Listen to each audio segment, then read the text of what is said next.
Did you know that the way you treat others is a reflection of how well you know and love the Lord? And by knowing and loving the Lord, I don't just mean head knowledge or just voice confession, but an intimate revelation of who Christ is that results in a transformed life outwardly.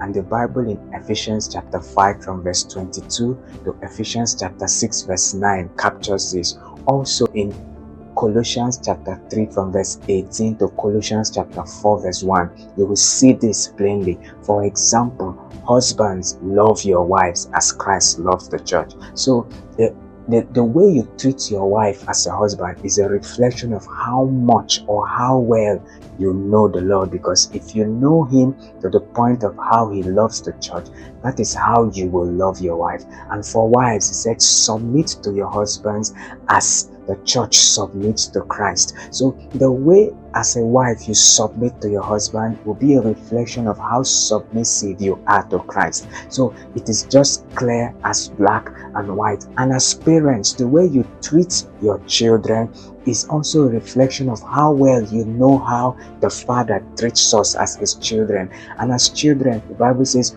obey your parents in the Lord. By in the Lord, it means as unto the Lord.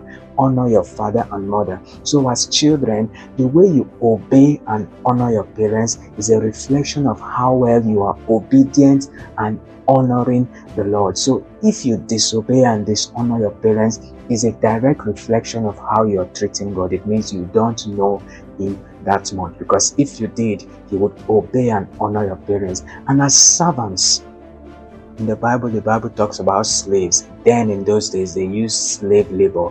But in these days, we use employees. So the way you treat or go about your business in dealing with your boss is a reflection of how well you know the Lord. Now imagine if Christ were to be your boss. Is that how you would handle your work? So your work ethic, the way you go about your job, is a reflection of how submitted and how well you know Jesus. And also as a boss or an employer, the way you treat your employees is also a reflection of how well you know the Lord, because the Bible says Jesus is also your boss, and He says you should deal with them, do what is just and right towards them. So you see the different relationships in our life: husbands and wives, parents and children, employees and employers, even citizens and government. How we deal with these different people in our lives is a reflection of how well we know the Lord and are Christ-like.